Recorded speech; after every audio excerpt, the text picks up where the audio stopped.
Plate तुम्हाला घ्या आणि मी तुम्हाला काय दिलंय बघा, सॉस आणि मेयोनीज. माझे तिल सांडू नका, माझ्याशी भांडू नका.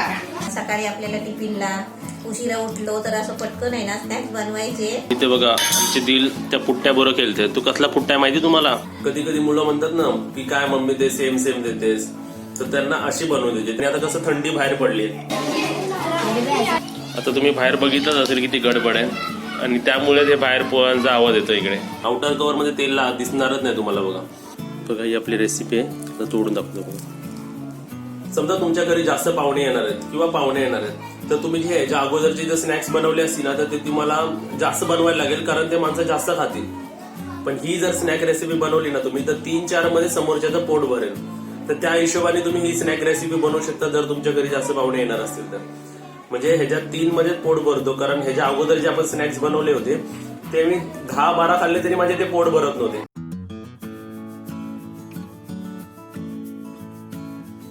नवीन रेसिपी पाहण्यासाठी लाईक करा, सबस्क्राईब करा आणि ही घंटी वाजवा.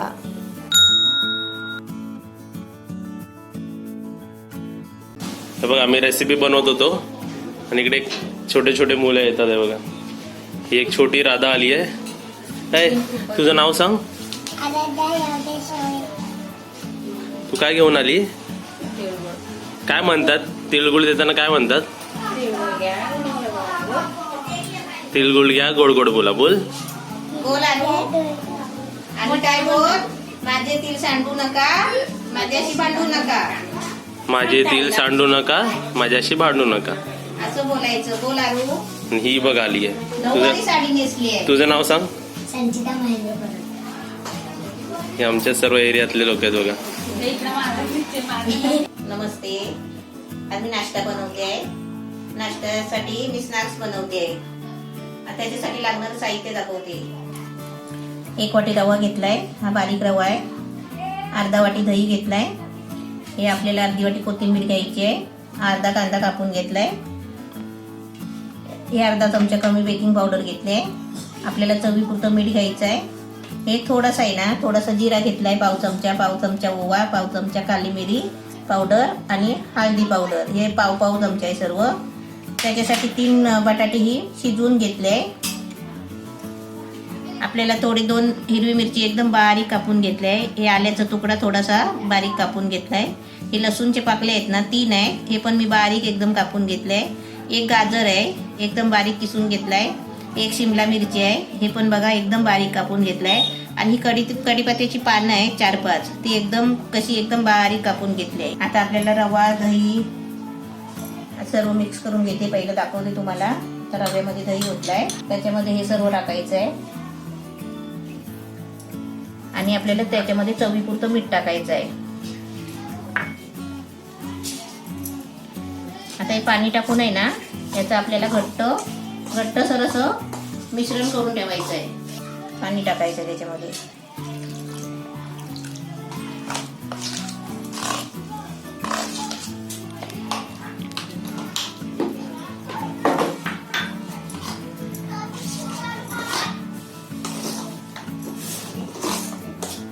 आता मी 1 वाटी पाणी टाकलंय त्याच्यामध्ये आणि बघा असं घट्टसर असं मिश्रण करून ठेवायचं. आणि आता हे 10 मिनिटं झाकून ठेवायचं.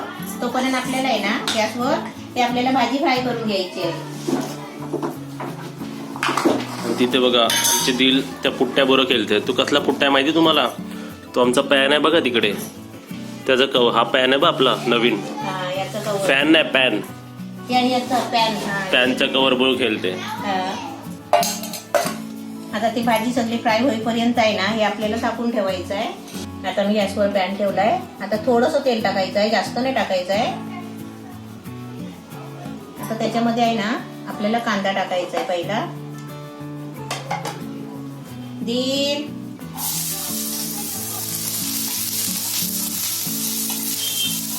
आपण आपल्याला लालसर भाजायचंय का? नाही, थोडंसं कच्चं आपल्याला म्हणजे सारण बनवायचं आहे हे भाजीचं. म्हणजे थोडं तेलामध्ये फ्राय करून घेतलं ना की ते चांगलं होतं, छान होतं. आता मी आहे ना गॅस बारीक केलेला आहे. आता त्याच्यामध्ये आपल्याला हे सर्व साहित्य टाकायचं आहे. लसूण, अद्रक, मिरची, कढीपत्त्याची पानं. आता हे पहिलं थोडं फ्राय करून घ्यायचं. हे सर्व मिश्रण बघ कसं भाजलंय चांगलं, म्हणजे एकदम करपवायचं नाही, कालं नाही करायचं. आता त्याच्यामध्ये शिमला मिरची आणि गाजर टाकते. सगळं एक एक टाकत आहे ना चांगलं हलवून घ्यायचं, म्हणजे ढवळून घ्यायचं. आता ह्याच्यातच आपल्याला आहे ना बटाटे किसून टाकायचे. एकदम बारीक गॅसवर आहे ना 2 मिनिटं चांगलं हे भाजून घ्यायचा फ्राय करून. आता त्याच्यामध्ये आहे ना मी बटाटे किसून टाकते. पहिली बटाट्याची साल काढायची. गॅस मी बारीकच करून ठेवलेला आहे. बटाटे बघा साल काढून सोलून घेतले आहे. आता याच्यामध्ये आहे ना ह्या भाजीमध्ये अशी किसून टाकायची. अशी आपण हाताने दाबून टाकली ना तरी पण चालतील, पण कसे मध्ये मध्ये गुटल्या राहतात भाजीमध्ये. आपण बटाटे जेव्हा शिजवतो ना, ते शिजून झाली आपण काढतो ना गरम पाण्यातून, तेव्हा ती पाण्यामध्ये ठेवायची, थंड पाण्यामध्ये. नाही पाण्यामध्ये ठेवली ना तर ती काळी पडतात.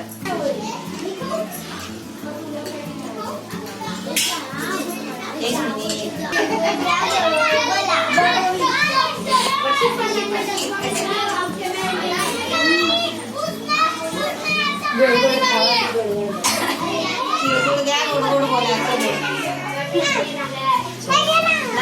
नाव विचार कोण कोण आहे. अरे पागल, खुद का नाम बोल ना. इशिका. महक राजेंद्र चंदेल.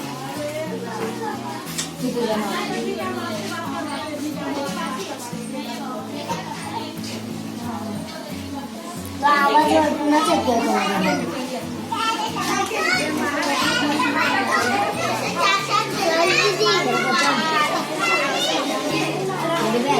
आता तुम्ही बाहेर बघितलंच असेल किती गडबड आहे, आणि त्यामुळे ते बाहेर पोळ्यांचा आवाज येतो इकडे रेसिपी बनवता बनवता. छोटी छोटी आहेत ना मुलं. हा. आता हे बटाटे किसून टाकलाय, त्याच्यामध्ये आता चवीपुरतं मीठ टाकायचं. थांब. आपण रव्यामध्ये मीठ टाकलेलंच आहे. थांब गाडीचा आवाज आला, परत बोल.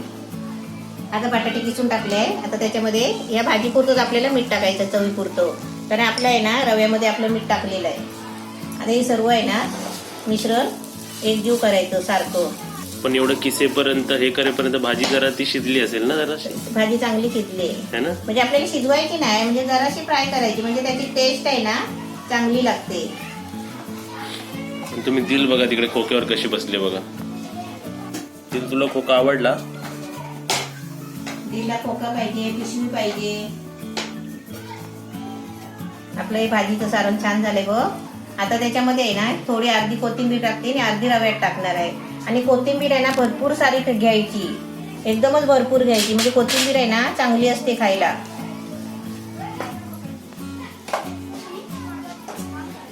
तुमचे दिल बघा.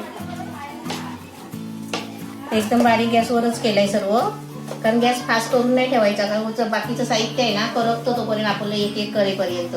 आणि हे झालं आपलं भाजीचं सारण. आता आपण मुलं कशी भाज्या खात नाही, आणि आपण नाश्ता कसं शिरा करायचा, उपमा करायचा, त्याच्यामध्ये आहे ना अशा भाज्या टाकून द्यायच्या. आता हे तुम्हाला खास मुलांसाठी मी नाश्ता बनवते, म्हणजे भाजीचा प्रकार. छोट्या मुलांसाठी. हा, छोट्या मुलांसाठी पण, मोठ्या माणसांसाठी पण. नाही तर मोठी माणसं रागवतील, म्हणजे आमच्यासाठी काय नाही, अशी एकदा कमेंट आलेली ना. छोट्या मुलांसाठी आमच्यासाठी काय नाही. हे आपलं बघा एकदम मस्त भाजी छान झालेली आहे. एकदम गोळा पण मस्त झालाय बघ. मग इथं बटाट्याची भाजी झाली ना. हा, ही बटाट्याची भाजी झाली, पण याचं आपल्याला कसं मुलं खात नाही. आपण रोज रोज बटाट्याची भाजी पण खाऊन कंटाळा येतो ना, मग त्याच्यासाठी वेगळा काहीतरी प्रकार करायचा. आता मी गॅस बंद करते पहिला, आणि हे सारण आहे ना भाजीचं मी एका डिश मध्ये काढून घेते पहिलं, म्हणजे थंड व्हायला पाहिजे म्हणून. तिकडे आम्हाला 10 मिनिटापेक्षा जास्त झाली. आता तुम्ही बघितलंच असेल की छोटे मुलं तिळगुळ घेऊन आले होते, आणि आपली बाहेर गडबड चालू होती म्हणून व्हिडिओ पॉज होता. पण असं 10 मिनिटाच्या वरती झालं तर चालेल ना. चालेल, असं काही त्याला प्रॉब्लेम नाही आहे. अजून पण तुम्ही बघत असाल बॅकग्राऊंड मध्ये छोट्या मुलांचा आवाज येतोय पाठ. हा, खूप जण खेळतायत. आता कसं सुट्टी आहे, आता मुलं क्लासवरून आले, सगळीकडे हळदी कुंकू चाललंय कार्यक्रम, तिळगुळ वाटतायत. आमच्या चाळीमध्ये कसं छोटी मुलं जास्त तिळगुळ वाटतात. आता आपलं हे बघ, हे सारण मस्त झालंय आणि फुललाय पण मस्त. आता याच्यामध्ये आहे ना आपल्याला हे बेकिंग पावडर टाकायची आहे. ही थोडीशी पावडर घेतली आहे, बेकिंग पावडर. आपण खायचा सोडा घेतला ना तरी पण चालेल, सोडा भेटतो ना. आता थोडंसं पाणी टाकायचं याच्यावरती, जास्त नाही टाकायचं. हे बघा, असं पावडर पाणी टाकलं ना की असं ते बेकिंग पावडर असं फुलून येतो. मग ते पटकन लगेच आहे ना ते असं मिश्रण मिक्स करून घ्यायचं. आता आपलं हे बघा सारं एकदम फुललंय मस्त. आता हे आपलं साईडला ठेवायचं आणि याचे आपल्याला गोळे करून घ्यायचे आहेत. गरम असेल ना ते. हां, आता याच्यामध्ये कोथिंबीर टाकायची राहिली. आता कोथिंबीर टाकते. हे आपले भाजीचे असे गोळे करून घ्यायचे. हाताला तेल लावायचा, नाही तर ते बटाटा आहे ना चिपकतो हाताला. छोटे छोटे असे बॉल बनवून घ्यायचे. आता हे सर्व बघा असे गोल गोल बॉल करून घेतले. आता हे आपल्याला असं सारण घ्यायचं आहे आणि नाहीतर याच्यामध्ये आहे ना असं आपला बॉल टाकायचा एक, ते रव्यामध्ये असं मिक्स करायचं. नाहीतर थोडं पातळ केलं ना तरी पण चालेल. पहिलं मी तुम्हाला सोडून दाखवते. तेल तापलं की नाही मग आपलं गॅस बारीक करायचा.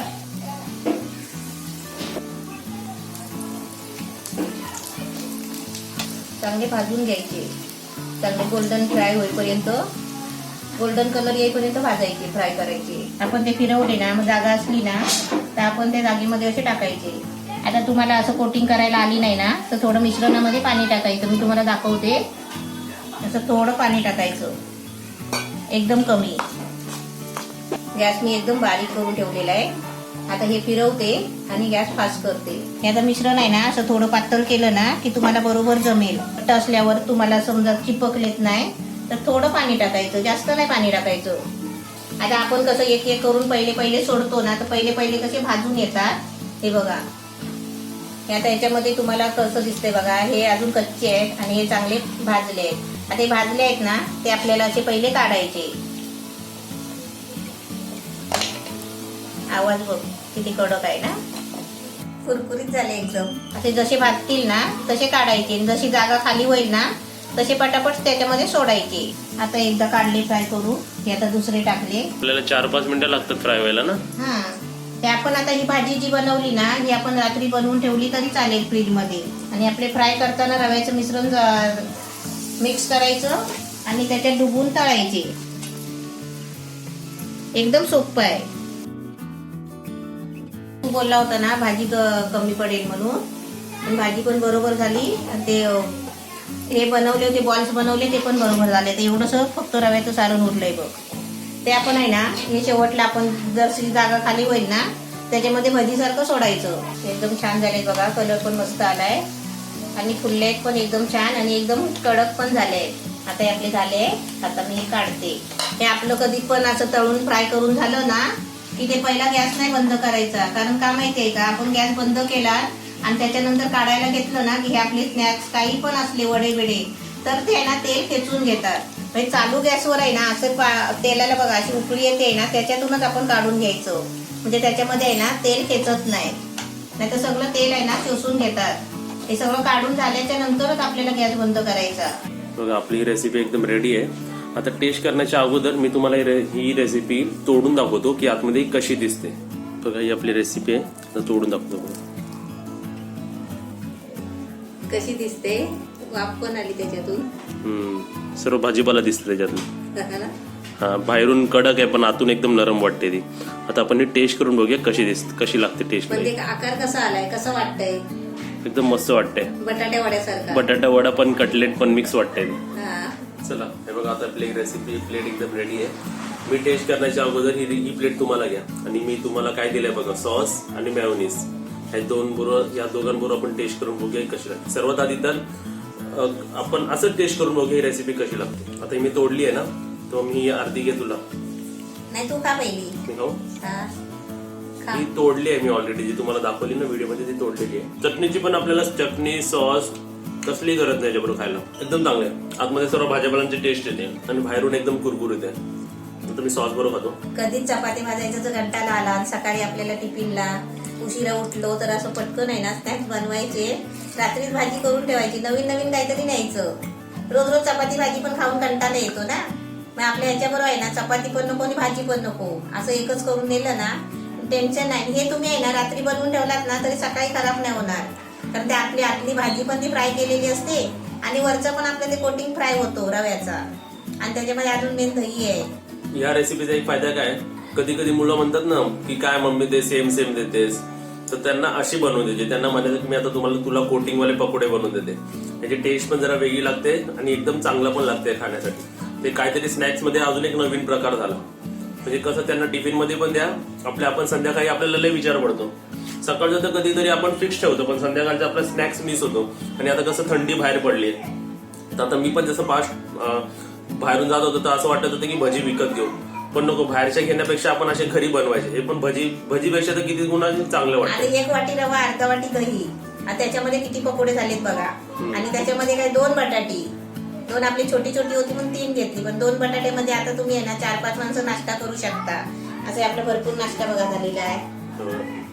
कमीत आणि आता कमी तुम्ही 5 माणसं खाऊ शकतात एकदम पोट भरून. ते पण बाहेरून भजी आणली किंवा वडापाव आणले तर तुम्ही किती खाणार? मी सांगू 3 आणि नाही तर 4, मॅक्झिमम 4 मध्ये पोट भरणारच भरणार. माझं तर भरेलच, म्हणजे तुमचं पण भरेलच. कारण मी एक खाल्ली आहे तर वाटतंय काहीतरी खाल्ल्यासारखं. तर छोट्या मुलांना 2-3 दिली ना तुम्ही रेसिपी ही टिफिन मध्ये, तरी त्यांचं पोट भरेल. आणि तुम्ही बनवून बघाच, असं नका की कोटिंग ते त्याला बॉल्सला चिपकतं का नाही, एकदम व्यवस्थित चिपकतो. आणि तसं करा तुम्ही व्यवस्थित, एकदम छान झाले. मी खाल्ले नाही तरी पण मी सांगते एकदम छान झाले, मस्त झाले. आणि मुलांना श्वास द्यायची पण गरज नाही, आणि एवढं आंबट पण द्यायचं नाही. भाज्या द्यायचे तर म्हटले भाज्याच द्यायचे. मी बघा त्याच्यामध्ये दही आंबट आहे, त्याच्यामध्ये टोमॅटो नाही वापरला, आणि एकदम छान झाले. आणि कधी कधी स्नॅक्सला काय होतं, तेलाचा प्रश्न येतो. तर ह्या रेसिपीला ना तर तेल बघा नाही आहे.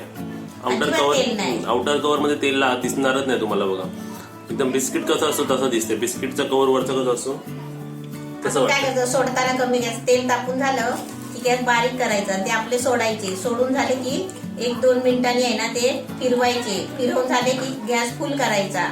गॅस फुल केला ना की ते आपले पूर्ण उलटे सुलटे करत करत ते भाजून घ्यायचे. आणि काढताना पण गॅस कमी नाही करायचा. आपण जेव्हा स्नॅक्स काढतो ना, रेसिपी आपली कोणती पण आपण जेव्हा फ्राय करतो तेव्हा गॅस कमी पण नाही करायचा आणि बंद पण नाही करायचा. कारण काय माहितीये, ते स्नॅक्स जे आपले आहेत ना त्याला तेल आहे ना खेचून घेतो, आणि त्याच्यामुळे आपल्याला ते तेलकट वाटतात. आता या स्नॅक्स रेसिपीला दुसऱ्या स्नॅक्स रेसिपीवर कम्पेअर करून मी ह्याचा एक फायदा सांगू शकतो. समजा तुमच्या घरी जास्त पाहुणे येणार आहेत किंवा पाहुणे येणार आहेत, तर तुम्ही जे ह्याच्या अगोदरचे जर स्नॅक्स बनवले असतील ना तर ते तुम्हाला जास्त बनवायला लागेल, कारण ते माणसं जास्त खातील. पण ही जर स्नॅक रेसिपी बनवली ना तुम्ही, तर 3-4 मध्ये समोरच्याचं पोट भरेल. तर त्या हिशोबाने तुम्ही ही स्नॅक रेसिपी बनवू शकता जर तुमच्या घरी जास्त पाहुणे येणार असतील तर. म्हणजे ह्याच्यात 3 मध्ये पोट भरतो. कारण ह्याच्या अगोदर जे आपण स्नॅक्स बनवले होते ते मी 10-12 खाल्ले तरी माझे ते पोट भरत नव्हते. आणि रोज रोज तरी शिरा उपमा किती करणार ना, म्हणून आपल्या रव्याचा अजून एक नवीन भजी खायला वाटते तर हे खा तुम्ही. एकदम स्नॅक रेसिपी आणि एकदम. जेवताना पण तुम्ही असे खाल्ले तरी पण चालतील. जेवणाबरोबर 2-2 पीस घेतले ना तरी पण चांगले, जेवताना एकदम भारी वाटणार भजी सारखे. आणि ही स्नॅक रेसिपी तुम्ही आपली ती चटणी सांबारची चटणी आणि सांबार असेल त्यासोबत पण तुम्ही हे खाऊ शकता. किंवा तुम्ही गोड खायचं वाटलं तुम्हाला तर तुम्ही खजूरची चटणी बनवू शकतो. अजून तिखट बनवायला लागला तर असे वेगवेगळे चटणी बनवू शकता. कोणत्याही चटणी बरोबर तुम्ही खाऊ शकता. आणि चटणी नाही बनवली तरी चालेल. जरुरी पण नाही अशी चटणी बनवायला. म्हणजे असं एवढं पण टेन्शन नाही घ्यायचं की त्याला चटणी काय बनवू, हे चटणी पण बनवायची गरज नाही. अजून एक प्रश्न येतो की कोणकोणती स्नॅक रेसिपी कशी आपण ट्रॅव्हलिंगला घेऊन नाही जाऊ शकत, पण ही स्नॅक रेसिपी आपण ट्रॅव्हलिंगला घेऊन जाऊ शकतो. अशी चांगली रेसिपी आहे. आणि जर तुम्हाला रेसिपी आवडली असेल तर लाईक करा, शेअर करा व्हिडिओला, आणि कमेंट करा की तुम्हाला रेसिपी कशी वाटली. आणि तुम्ही नक्कीच करून बघा. त्याला तर मी नाव देईल काय, कोटिंगवाले पकोडे है ना. आणि सर्व व्हेजिटेबल आहेत, भाज्या आहेत त्याच्यामध्ये.